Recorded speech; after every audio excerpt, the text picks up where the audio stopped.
ഇവിടെ ഇരിക്കുന്ന സമയത്ത് ആദ്യം മൈൻഡ് കാലിയാക്കിയിട്ട് ഈ പറയുന്നതിനെ നിങ്ങൾ ഒരു ആംഗിളിൽ കാണാനുള്ളത്, ഫസ്റ്റ് ഇതൊരു ഓപ്പർച്യൂണിറ്റിയാണ്, ഒരു അവസരമാണ്. എന്തിനുള്ള അവസരം? നീ എന്താണോ തേടിയത് അതിനുള്ള അവസരമാണ്. നിനക്ക് എന്താ വേണ്ടത്? ആരോഗ്യം വേണോ? ഇതൊരു അവസരമാണ്. നല്ല പൈസ വേണോ? ഇതൊരു അവസരമാണ്. ജനങ്ങളെ സഹായിക്കണോ? ഇതൊരു അവസരമാണ്. If you want to be a global icon, this is a wonderful opportunity. ഒരു ലോകത്തോളം അറിഞ്ഞൊരു നേതാവാകാൻ നിങ്ങൾക്ക് താല്പര്യമുണ്ടോ? ഇന്ന് പഞ്ചായത്തിലും വാർഡിലും പോലും നമ്മൾ അറിയപ്പെട്ടിട്ടില്ല, ആണോ അല്ലേ? സോ സീരിയസ്ലി അങ്ങനെ അറിയാൻ താല്പര്യമുണ്ടോ? This is a wonderful opportunity. Otherwise, if you want to serve the community, ഈ സൊസൈറ്റിയെ നിനക്ക് സെർവ് ചെയ്യാൻ താല്പര്യമുണ്ടോ? This is a golden opportunity. Otherwise, you want to heal this society, ഈ സമൂഹത്തെ നിനക്ക് ഹീൽ ചെയ്യണം. Now, as we see, നമ്മൾ കാണുന്ന പോലെ തന്നെ we are really in the crisis of the healthy wealthy department. നമ്മൾ ഒരുപാട് ക്രൈസിസിനെ ഫേസ് ചെയ്തുകൊണ്ടിരിക്കുകയാണ്. അതിനെ നിനക്ക് ഹീൽ ചെയ്ത് അതിനൊരു സൊല്യൂഷൻ മേക്കർ ആയിട്ട് സമൂഹത്തിന്റെ കണ്ണീരൊപ്പിയ 10,000-കണക്കിന് ആളുകൾക്ക് ജീവിതത്തിൽ മാറ്റം ഉണ്ടാക്കിയ ആളാവാൻ താല്പര്യമുണ്ടോ? This is A wonderful opportunity. എന്താ നിനക്ക് വേണ്ടത്? അതാണ് ആദ്യം അറിയേണ്ടത്. നമുക്ക് വേണ്ടതെന്ന് നമ്മൾ തിരിച്ചറിഞ്ഞില്ലെങ്കിൽ എന്ത് ചെയ്യുന്നുണ്ടാകും? ക്യാഷ് ഇല്ലാത്തവര് ഇറച്ചിക്ക് പോയതുപോലെ എന്ന് സാധാരണ രീതിയിൽ മലപ്പുറത്തൊക്കെ പറയാറുണ്ട്.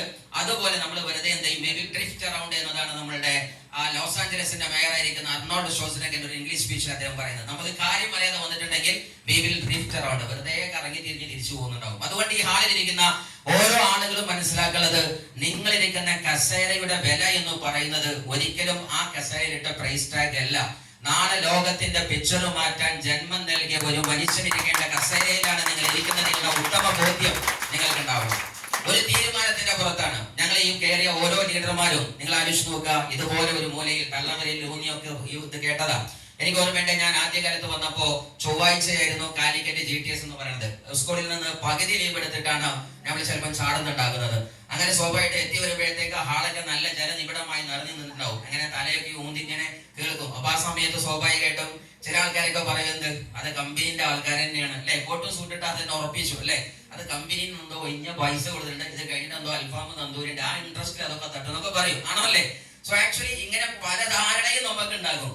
പക്ഷെ സഞ്ചരിച്ച് വന്ന് ഇവിടെ എത്തിയപ്പോഴാണ് ഈ നിൽക്കുന്ന ആൾക്കാരൊക്കെ കമ്പനിന്റെ ആൾ തന്നെയാണ്, പക്ഷെ നന്നായിട്ട് പണിയെടുത്തിട്ട് പൈസ വാങ്ങിയിട്ട് കമ്പനിന്റെ ആളായതാണ്. അല്ല എന്തല്ല, കമ്പനി വെറുതെ ഓശാരമായി കൊടുത്തതല്ല എന്ന് തിരിച്ചറിഞ്ഞത്. അതുകൊണ്ട് തിരിച്ചറിയുക, നിങ്ങൾ ഇരിക്കുന്ന കസേരയുടെയും ഈ സ്റ്റേജിയുടെയും ദൂരം എന്ന് പറഞ്ഞാൽ ഒരു തീരുമാനത്തിന്റെ ദൂരമാണ്.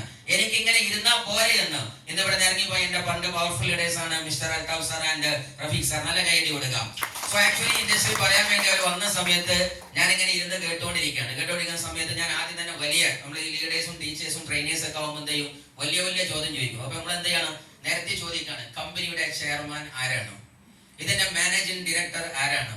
ഇതിന്റെ R&D ഡിപ്പാർട്ട്മെന്റ്, റിസർച്ച് ആൻഡ് മറ്റേ ഡിപ്പാർട്ട്മെന്റ് ആരാണ്? ഇങ്ങനെ ഓരോന്ന് ചോദിക്കണം. അപ്പൊ ഇങ്ങനെ കേൾക്കുന്ന ലീഡർമാർ ഇത് എന്ത് ഇതുവരെ ആരും ചോദിക്കാത്ത ചോദ്യം. ഇതുവരെ ചില ആൾക്കാരൊക്കെ ചോദിച്ചാൽ എത്ര റുപ്യ കിട്ടുമെന്ന് ചോദിക്കും, അല്ലെങ്കിൽ പ്രൊഡക്റ്റ് എന്താണ്, നീണ്ടതാണോ വളഞ്ഞതാണോ, അതല്ലെങ്കിൽ കഷായാണോ പൗഡറാണോ എന്ന് ചോദിക്കുന്നത്. ഞാൻ ചോദിക്കുന്നത് നേരെ ഇന്റർനാഷണൽ ചോദ്യമാണ്. പക്ഷെ ഈ ചോദ്യം പൊട്ടത്തരമാണ്. നിങ്ങൾക്ക് പിന്നെ കുറെ കഴിഞ്ഞ ബോധോദയം വന്നത്, വേറെ കഥ. സോ എനിഹാവ് ഞാൻ ചോദിച്ച സമയത്ത് ആദ്യം ഷുഹൈബ് സാർ മാത്രമാണ്. പിന്നെ ചോദ്യത്തിന്റെ എണ്ണം കൂടിയപ്പോൾ അൽതാഫ് സാർ കയറി വന്നു. വീണ്ടും ചോദ്യം കൂടിയപ്പോൾ റഫീഖ് സാർ കയറി വന്നു. ചോദ്യത്തിന്റെ എണ്ണം കൂടിയപ്പോൾ ലീഡർമാരുടെ എണ്ണം കൂടി, ആണോ അല്ലേ? അങ്ങനെ ഹാളിൽ വന്ന് ഓരോരുത്തരും പിന്നെ അങ്ങോട്ടും ഇങ്ങോട്ടൊക്കെ വിളിച്ച് പല ഉത്തരങ്ങൾ കിട്ടി ഏതായാലും ഇതാണെന്ന്. പക്ഷെ ഞാൻ അങ്ങനെ ആലോചിച്ച് നോക്കാണ്, അന്ന് പ്രത്യേകിച്ച് ഒരു തിരുവാടില്ലാത്ത ഈ ചോദ്യം ചോദിക്കുന്ന എന്നോട് വേണമെങ്കിൽ ഡോൺ മൂസ പിഡ്കോക്ക് മൈ ലൈഫിന്റെ ചെയർമാൻ എന്ന് പറഞ്ഞാൽ ഞാൻ അംഗീകരിക്കും. കാരണം എനിക്ക് എന്ത് പ്രവീൺ, എനിക്ക് എന്ത് മൂസ പിഡ്കോക്ക്, എനിക്ക് രണ്ടും കണക്കാണ്, ആണോ അല്ലേ? സോ ആക്ച്വലി ചോദ്യമേ പൊട്ടത്തരാണ്. ഇതെന്തിനാ ഞാൻ പറഞ്ഞതെന്ന് വെച്ചാൽ ഈ ഇരിക്കുന്ന ആൾക്കാര് അനാവശ്യമായ ചോദ്യം ചോദിച്ച് സമയം കളയേണ്ട ആവശ്യമില്ല. അതാണ് ആദ്യം തിരിച്ചറിയുന്നത്. ആദ്യം ഒന്ന് തിരിച്ചറിയാം, ഫ്രീ ആയിട്ട് നിങ്ങൾക്ക് ഇതിൽ എൻട്രി ഉണ്ട്, ആണോ അല്ലേ? ഫ്രീ ആയിട്ട് എൻട്രി ഉണ്ട്. നിങ്ങൾ ആകെ ചെയ്യാനുള്ള പണി എന്താണ്? ഇതുവരെ കുടിച്ച സോപ്പ് ഒന്ന് മാറ്റാം. ക്ലിയർ ആണോ അല്ലേ? ഇതുവരെ ലെക്സ് തേച്ചു, ആരാ വെളുത്തത്? ഐശ്വര്യരായി വെളുത്തു അല്ലെ? തല വെളുത്തുള്ളൂ അല്ലെ? ചന്ദ്രിക തേച്ചപ്പോ ആരാ വെളുത്തത്? അമലാപ്പോട് വെളുത്തു. നിങ്ങൾ വെളുത്തോ? ഇല്ല. ഇവിടെ മൈലേജ് എന്താ പറഞ്ഞത്? സോപ്പ് മാറ്റിട്ട് നീമോണ്ട് വിളിച്ചാൽ ഈ നല്ല വെളുക്കും, പൈസ ബാക്കൊക്കെ തരാം. വല്ല പ്രയാസം ഉണ്ടാവും പറ്റി? ഇല്ല. ആദ്യം ഒന്ന് സോപ്പ് മാറ്റ്, മറ്റൊന്ന് പേസ്റ്റ് മാറ്റ്, നിത്യോപയോഗ പുസ്തകം ഒന്ന് നിങ്ങളുടെ ബ്രാഞ്ചും മാറ്റുക, അതേപോലെ തന്നെ നിങ്ങളുടെ അതെടുക്കുന്ന ഫ്രാഞ്ചൈസി മാറ്റുക. എന്നിട്ട് പ്രൊഡക്റ്റും പ്രൊജക്റ്റും ഒന്ന് മാറ്റിയിട്ട് ഒന്ന് ഉപയോഗിച്ച് നോക്കുക. ആദ്യം ഇവിടെ ലീഡർമാര് പറഞ്ഞു അതാണ് ആദ്യത്തെ സ്റ്റെപ്പ്. അത് എന്ത് നഷ്ടമുള്ളത്, അതിന് എന്ത് ചോദ്യത്തിന്റെ ആവശ്യമുള്ളത്? എന്നിട്ട് അത് ഉപയോഗിച്ച് മനസ്സ് സംതൃപ്തമാണോ എന്നാ റെക്കമെൻഡ് ചെയ്ത് മറ്റൊരാളുകൾക്ക്. ഇന്നത്തെ യുഗം എന്ന് പറഞ്ഞാൽ എന്താണ്? ലൈക്ക് ചെയ്യുക, ഷെയർ ചെയ്യുക, പൈസ ഉണ്ടാക്കുക. മൈ ലൈഫ് അങ്ങനെ തന്നെ. ലൈക്ക് ബട്ടൺ അമർത്തുക, ഷെയർ ചെയ്യുക, പൈസ ഉണ്ടാക്കുക. വേറെ പ്രശ്നമൊന്നുമില്ല ഇതിനകത്ത്. ആദ്യം നിങ്ങൾ ലൈക്ക് ബട്ടൺ അമർത്തണം, എന്നിട്ട് ഷെയർ ചെയ്യണം. അല്ലാതെ നിങ്ങൾ ഷെയർ ചെയ്താൽ നാളെ നിങ്ങൾ തന്നെ എന്ത് ചെയ്യും? അതിന് ഓപ്പോസിറ്റ് പറയും. അതുകൊണ്ട് ആദ്യം പ്രൊഡക്റ്റ് ഉപയോഗിക്കുക. എന്നിട്ട് നിങ്ങൾക്ക് ചെയ്യാനാണ് താല്പര്യം ഉണ്ടെങ്കിൽ ചെയ്ത് വിജയിച്ചവരോട് ചോദിക്കുക. നിർത്താനാണ് താല്പര്യം ഉണ്ടെങ്കിൽ നിർത്തിയോട് ചോദിക്കുക. നിങ്ങൾ അത് രണ്ടും നിങ്ങളുടെ ഓപ്ഷനാണ്. മനസ്സിലായോ?